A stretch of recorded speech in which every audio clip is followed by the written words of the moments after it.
पश्चिम बंगाल में चुनाव संपन्न हो चुके हैं।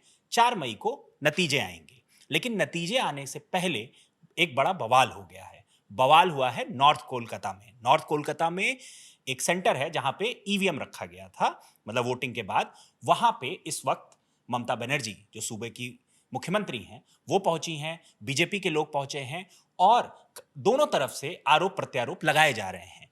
क्या है आरोप और दोनों तरफ के लोगों का क्या कहना है और उसके बाद चुनाव आयोग का क्या इस पे जवाब आया है, वो सब हम जानेंगे अभिषेक से। अभिषेक, क्या है इस समय स्थिति, क्या है इस समय, हालात क्या है? 30 अप्रैल की रात में कोलकाता में स्ट्रांग रूम के बाहर, जो स्ट्रांग रूम नॉर्थ कोलकाता में है, शेखावत स्कूल में स्ट्रांग रूम है, उसके बाहर रात के 9-10 बजे से जो बवाल मचा था, जिसमें सैकड़ों कार्यकर्ता टीएमसी के, सैकड़ों कार्यकर्ता बीजेपी के हैं, ममता बनर्जी पहुंच चुकी हैं, खबर आ रही है कि शुभेंदु अधिकारी पहुंचेंगे।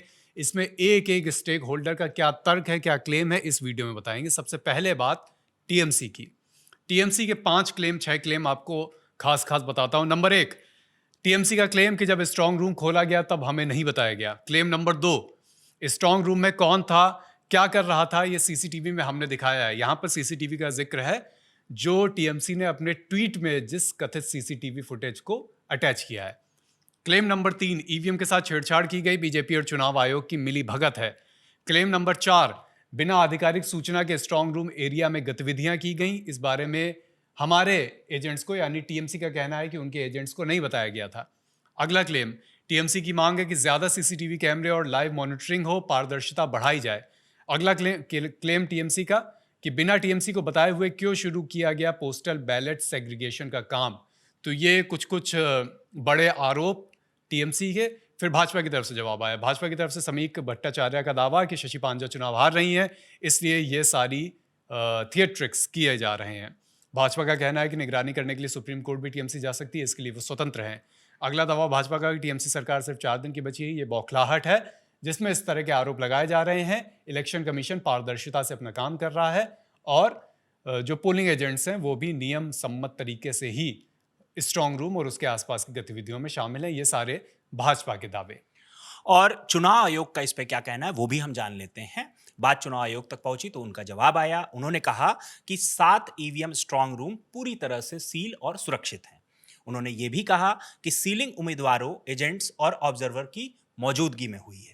चुनाव आयोग ने यह भी कहा कि वीडियो में दिखी गतिविधियां ईवीएम नहीं, पोस्टल बैलेट का प्रोसेस थी।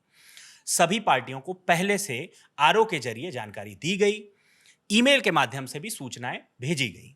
पोस्टल बैलेट सेग्रीगेशन शाम 4 बजे से नियम अनुसार शुरू हुआ। टीएमसी द्वारा शेयर किए गए सीसीटीवी में शाम 5:55 का समय दिखा रहा है। ईवीएम स्ट्रांग रूम पूरी तरह सुरक्षित है, लॉक है और उसको किसी ने टच नहीं किया है। तो ये अभिषेक, ये चुनाव आयोग का दावा है और मुझे लगता है कि इस पे अभी गहमा गहमी और थोड़ी बढ़ेगी क्योंकि देर रात में ये सारी चीजें हो रही हैं। बिल्कुल। और अभी इलेक्शन कमीशन ने प्रेस कॉन्फ्रेंस भी की है। ममता बनर्जी अभी वहाँ पर डटी ही हुई हैं और जहाँ पर ये स्ट्रांग रूम है इसके पास में ही बताया जा रहा है कि 200-300 मीटर की दूरी पर टीएमसी के कार्यकर्ताओं ने अस्थायी कैंप बना लिए हैं। टीएमसी के तमाम नेता स्ट्रांग रूम के बाहर धरने पर बैठ गए हैं। तो ये एक एक्शन पैक्ड नाइट होने वाली है, इसमें कोई दो राय नहीं है। मतलब पश्चिम बंगाल में 4 मई से पहले आज की रात बहुत इंपॉर्टेंट है और पूरा घेराबंदी अब वहां से पे हो लेके गई। 4 मई तक ही। हाँ। क्योंकि लगातार अब ये एक्टिविटीज वहाँ चलती ही रहेंगी। तो दोनों पार्टियों ने पूरी तरह से वहां पे अपनी तैनाती कर दी, अपने कार्यकर्ताओं को भेजे हैं। ममता बनर्जी खुद पहुंची हैं और इस मामले में और कुछ भी जो भी अपडेट आएगा, जो भी जानकारी आएगी, लल्लन टॉप आप तक पहुंचाता रहेगा। फिलहाल इस खबर में इतना ही। देश दुनिया की खबर जानने के लिए, देखने के लिए देखते रहिए लल्लन टॉप।